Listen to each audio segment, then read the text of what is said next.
Bonjour à tous. Aujourd'hui, on va étudier les piquages de même diamètre, ou appelés piquages en V en acier, ainsi que leurs développés.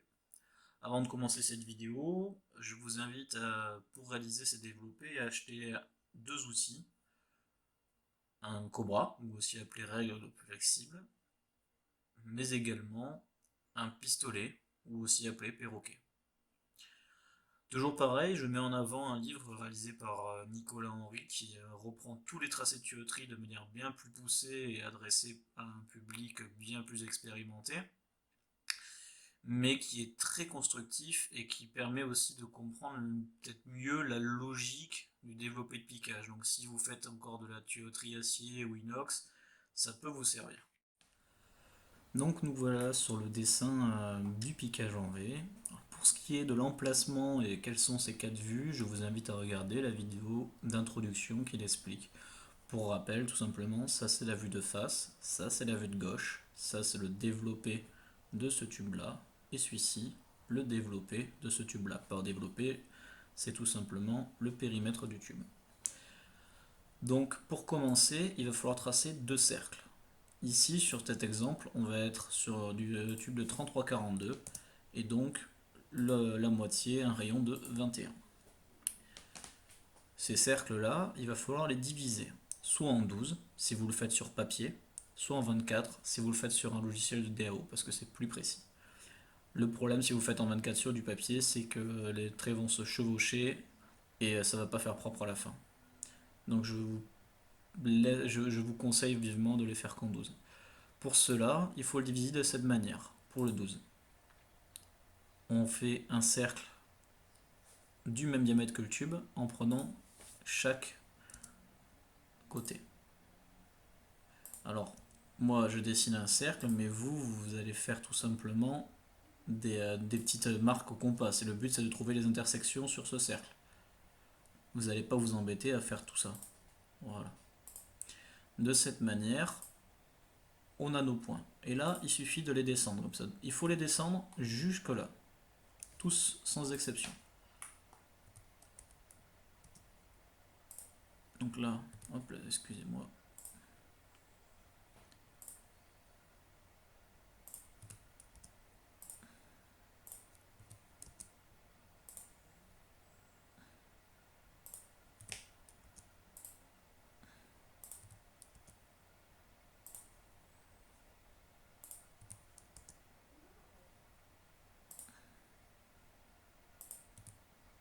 Voilà. Donc là, j'ai trouvé mes tracés. Je vais supprimer les cercles qui ne me servent pas. Vous avez remarqué que chaque intersection, ça se prolonge. Donc si sur votre dessin, euh, l'intersection ici et ce trait-là ne se rejoignent pas, c'est que vous avez de l'imprécision. De toute manière, il faut que tous les traits soient parallèles. Vous faites exactement la même chose sur ce tube-là. Voilà.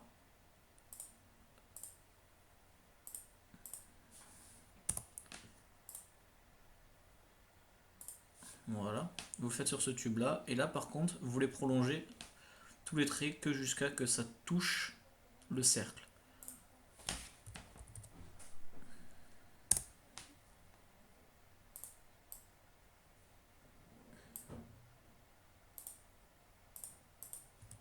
Voilà.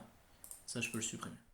Donc, là, on a fait nos tracés. Donc, on a tous nos tracés qui ont été prolongés. C'est très bien. Maintenant, on va passer à une étape très importante. Il faut numéroter chaque intersection. Donc, on va partir d'ici. Ça va faire 1, 2, 3, 4, 5, 6, 7, 8, 9, 10, 11, 12. Et le 13e qui est le même que le premier. Et après, de ce côté, à partir de là, cette fois, 1, 2, 3, 4, 5, 6, 7, 8, 9, 10, 11, 12, 13, qui reprend le 1. Alors, qu'est-ce que ça veut dire? Eh bien, le point numéro 1 qui sera là, on va le retrouver sur cette vue-là ici. Je vous montre ça tout de suite.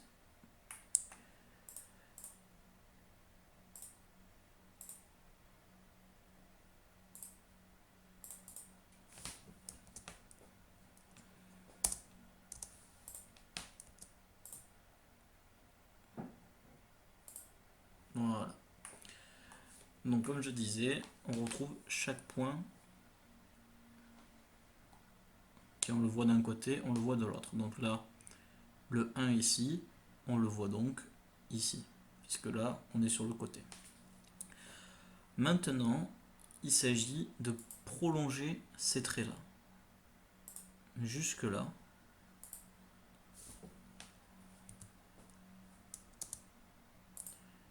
Hop, lui jusqu'ici. Lui jusqu'ici.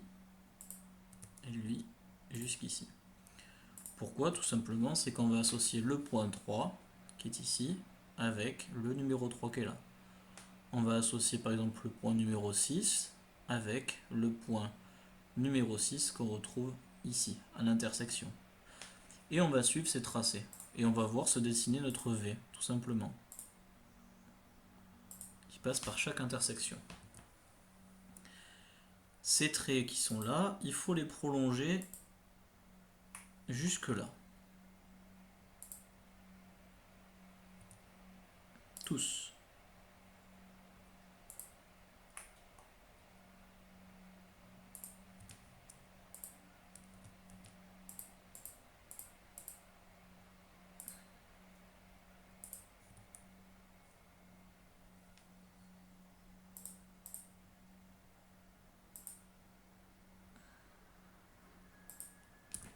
Voilà.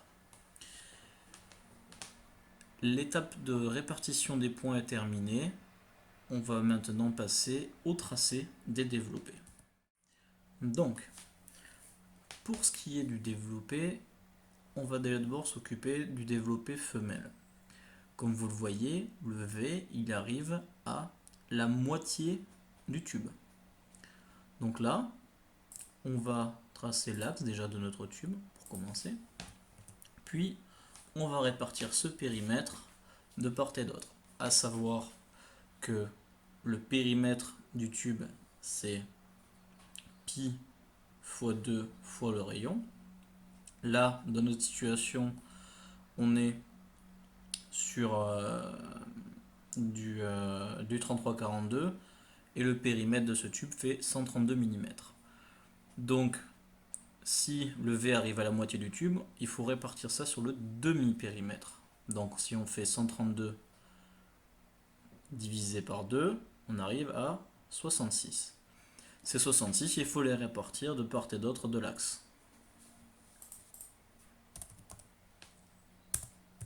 Donc bien sûr 33 de chaque côté. Voilà. Et maintenant, on va tracer et on va répartir les points. Alors comment ça se passe? On trace ici une droite. Peu importe l'angle. En général, vous mettez 30 degrés ou un truc, quelque chose comme ça, mais c'est vraiment pas important. De 60. Pas de 60 mm. Puisqu'on a 12 parties, si vous voulez, et que là on est sur le demi-périmètre, on prendra 6 cm.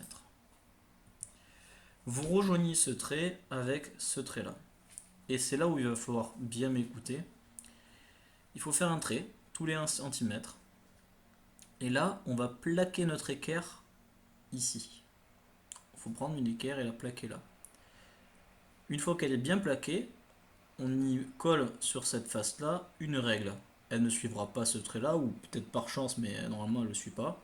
Mais ce qui est important, c'est que ça colle bien ici. Et après, une fois que vous avez bien cette règle, vous la bloquez. Et de là, vous tracez les parallèles tous les 1 cm. Clac, clac, clac, clac. De cette manière, vous êtes sûr de répartir équitablement et proprement tous vos traits. Je vous montre tout de suite ce que ça donne. Donc voilà, là j'ai tracé tous mes points qui vont de 1 à 13, comme d'habitude, mais tout simplement parce que on fait le tour comme ça, on part du 1 là et on va revenir ici. Et on va poursuivre ces traits. Donc la pointe va se situer ici, donc lui, il faut l'amener jusqu'à ce point-là. Lui, jusqu'à ce point-là. Lui, jusqu'à ce point-là. Et lui, jusqu'à ce point-là.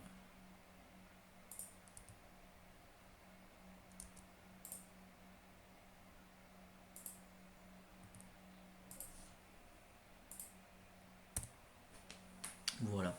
Et il nous reste plus qu'à relier les points, en fait.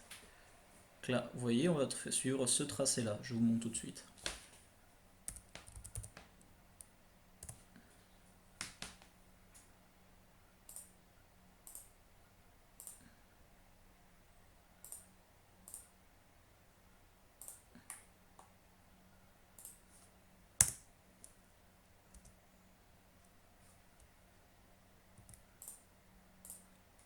Alors bien évidemment c'est pareil des deux côtés, hein. Voilà. Et là on a notre développé femelle, c'est-à-dire qu'on va découper cette partie là une fois imprimée, le carré, on va enrouler la feuille entière tout le tour du tube et on va tracer cette forme là avec un feutre. La méthode pour le développé mâle est exactement la même, le périmètre fait toujours 132, sauf que là pour la division on va tracer un cercle, une droite excusez-moi, de 12 cm, puisque là on fait le périmètre complet du tube. Voilà. Encore un angle où on s'en fiche, mais les 12 cm. On plaque bien notre équerre le long. La règle qui va venir plaquer sur cette partie-là, on bloque bien la règle et on trace toutes les parallèles pour trouver ces traits-là. Je vous montre tout de suite ce que ça donne. Donc vous voyez, là j'ai réparti tous mes points, c'est bon. Et de la même manière que pour le femelle, on va relier les points. Le point numéro 1 avec le point numéro 1 qui est ici. C'est bien ça, on le retrouve sur ce trait-là, c'est bien le sommet, sur ce point-là, c'est bien ici. Voilà. Le point numéro 2 avec le point numéro 2, le point numéro 3 avec le point numéro 3, etc. etc.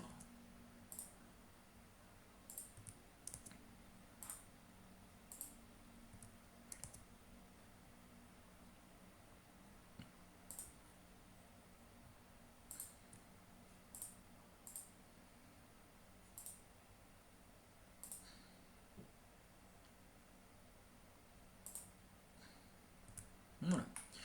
Et là, tout simplement, on va rejoindre nos traits, comme on avait fait tout à l'heure avec le piquage en V.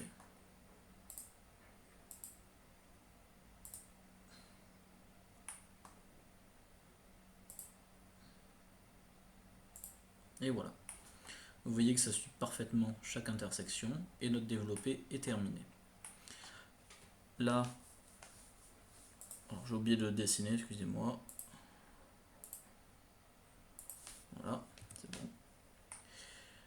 Alors, qu'est-ce qu'il nous reste à faire?